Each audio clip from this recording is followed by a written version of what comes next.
Yeah? What in the world happened here, everyone? Make sure you guys smash the living crap out of that Pinkertops button so you guys don't miss out on more content. And good morning, everybody.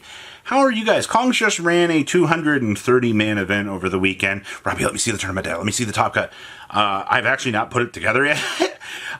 Please bear with me today. It's been such a busy day with dealing with things. And Pinkertops has been exploding with more and more anticipation for this new format, because Pinkertops is just an absolute unit of a card. Being able to specifically drop a huge beat stick on the field, being able to, force a pop on something of the opponents, depending on how they set up, can lead you into a really good game-winning position out here.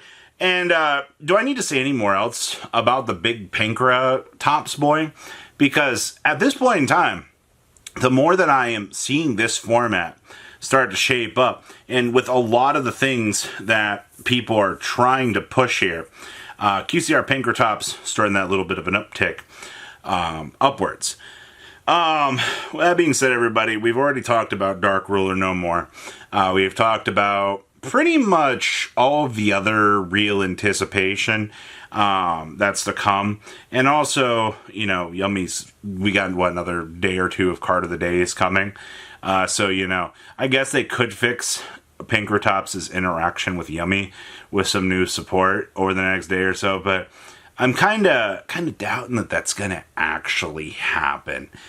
So let's all give it a little bit of time here. Let's process. But if you're looking at getting some of the highest rarity of Pinkertopses, especially when it comes to those QCRs, everybody, I think that you're just a little bit too late on that front. Though $7 is not necessarily the worst. Tri-Brigade hype. Does this one take a genius to realize, hey, Starlights, Star Bright, make my deck shiny tonight? Okay. So, we got new Tri-Brigade support on Saturday morning. And Frigette and Bucephalus 2 Starlights have actually orbited back up to their original value. Now, Tri-Brigade cards, I think Revolt got the QCR, was the big one, but we never got Frigette, and we never got, anything else really in the Tri-Brigade department to really upgrade with the deck. So we're kind of left with this this hunger in this desire. Also, you can now take any Beast Warrior, Wing Beast deck, and you can now pivot into Tri-Brigade. I think that was the real thing that we'd always wanted, was if I'm going to play any of these three strategies, or a combination of these three strategies, why has it been that we never had a chance to pivot in to this? Well, Konami finally answered the question. It just took them making an actual animation out of this stupid thing to actually push the whole Tri-Brigade thing. Now, is Tri-Brigade gonna be a tier 1 deck? Probably not. But the amount of people that have wanted Tri-Brigade cards and have wanted, an upgrade for this, I'm proud of them, man. I really, really am. I love the fact that all of the Tri-Brigade community, you guys know who enjoys their waifus out here. I'm glad you guys get the chance. Also, the spell card pivots this deck really, really well. I recommend, if you've not picked up a Tri-Brigade core for how cheap it is, it's a fun deck. Why not? Black Garden and Rox Rose. Oh, God.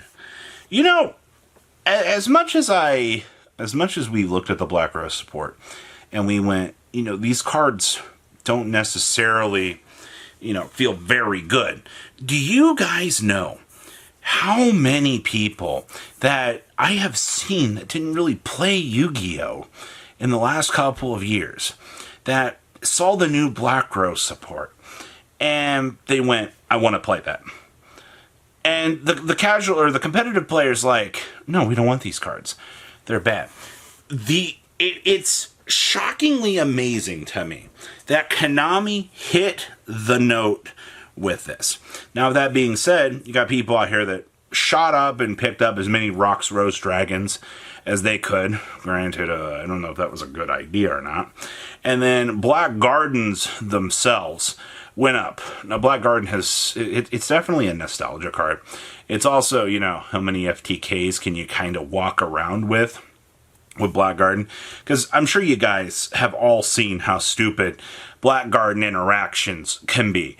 There was recently there was a Gem Knight FTK that was using Black Garden. We got the Phoenix Bombard Bird that still allows this FTK to see play.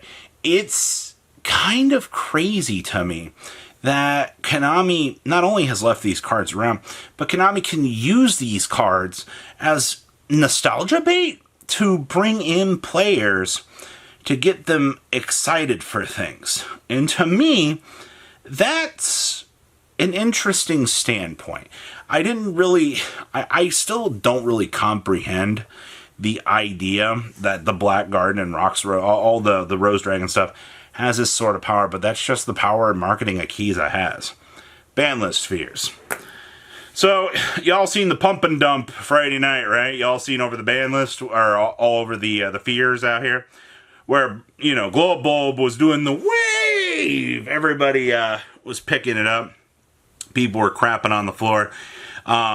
People were losing their minds over Konami just making a post with a picture of Glow Bulb. And people are like, see, I told you Konami, told you Konami's gonna bring it back. Snapping their fingers a couple times, going, see, I told you so. All right, that's what has been going on. Now, there's a couple of other things here. Harpy's Featherstorm, Ryzel, Mitsurugi. The old guard are shitting their pants right now on the floor because they're not really sure what's going to happen to them. And when you're in banlist fears mode out here, it makes the market uncertain. The only thing I'm even really certain of is Justice Hunters later this afternoon by me. That's the story for the other half of the segment. I don't know what to tell you. We've already made videos on the ban list.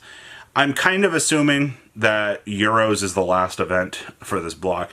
I would not be surprised to see this ban list, or if a list is going to come out.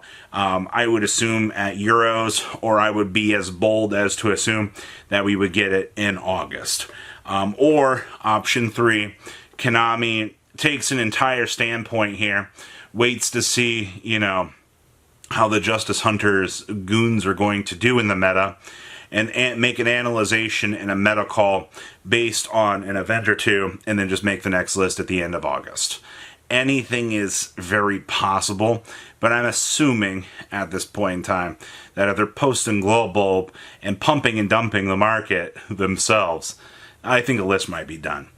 Reprints! Oh boy! Oh boy! Oh boy!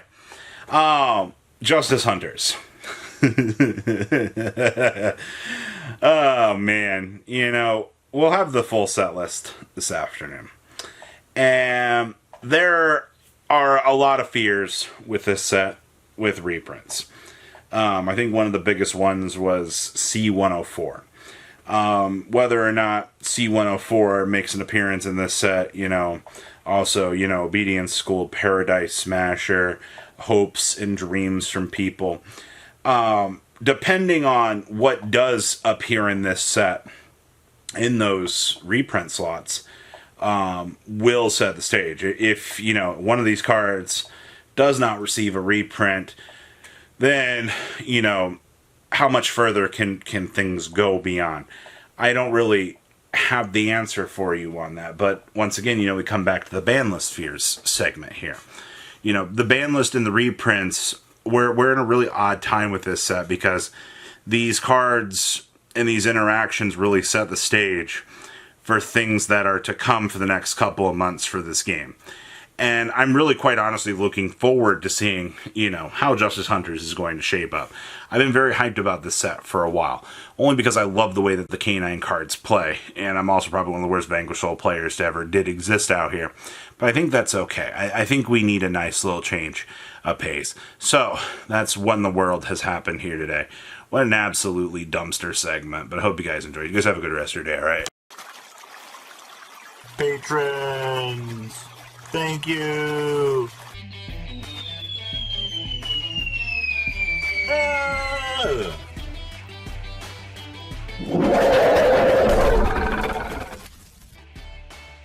Thank you so much for watching. Check out these other videos.